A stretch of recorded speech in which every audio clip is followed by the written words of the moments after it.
tell us a bit more about your view on the meeting and cooperation of Moses and Aaron. Well, the texts are not clear, and there seems to be several different innuendos as to their relationship. You have a genealogy added in chapter 6, which says clearly that Moses and Aaron are brothers, the children of Amram and Yocheved. That was not necessarily clear from the descriptions.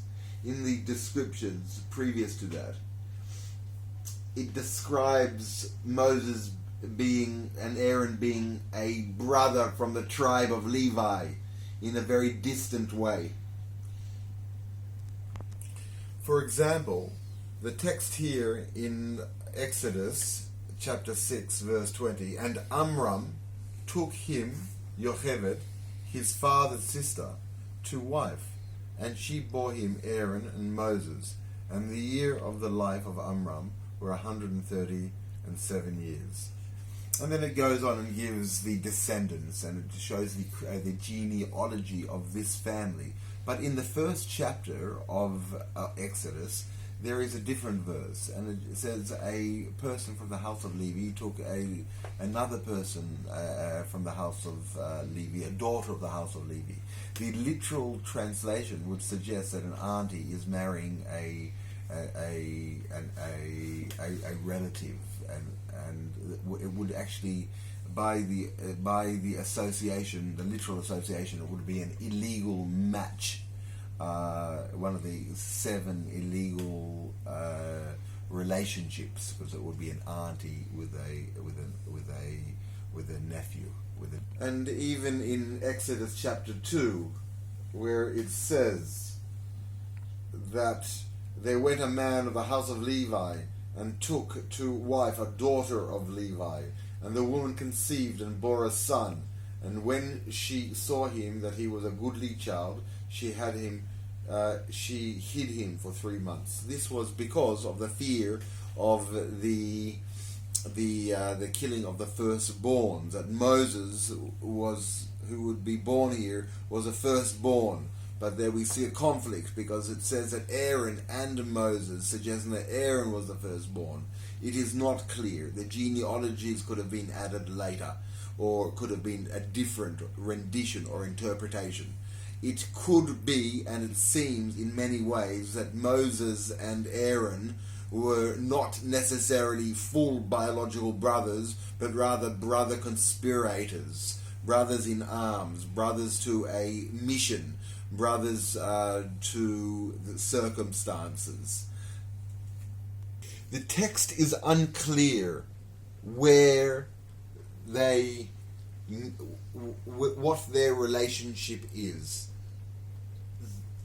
Aaron was called by a destiny, and Moses was called by a destiny, and they met each other and they were glad. Circumstance, happenstance, that they met and they collaborated, and one would be the voice, and the other one would be the instruction.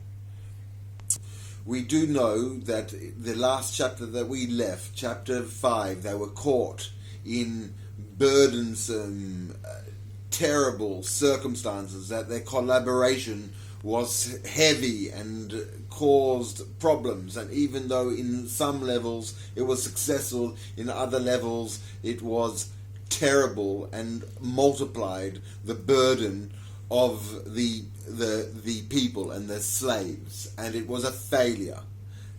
If it had not been for the depth of their planning, then it would and perhaps have ended up in failure. So in terms of the partnership that you ask, what is the nature of the relationship of Moses and Aaron? If it is a biological relationship, or if it is a creative relationship, it seems that it is a creative relationship, indeed, which got stuck and seems to have been in a distinct dynamic with each other. a constructed dynamic which is in some way friendly and collaborative, but in other ways deeply interactive with each other. And that is analogized in the relationship between the priesthood and the Levites. The priesthood being the descendants of Aaron, and the Levites being the descendants of Moses. And as they came to the fore in the service in the tabernacle and later on in the temple, and then the power struggles between these two people, the relationship between Aaron and Moses, told here in this story, takes on other potentials.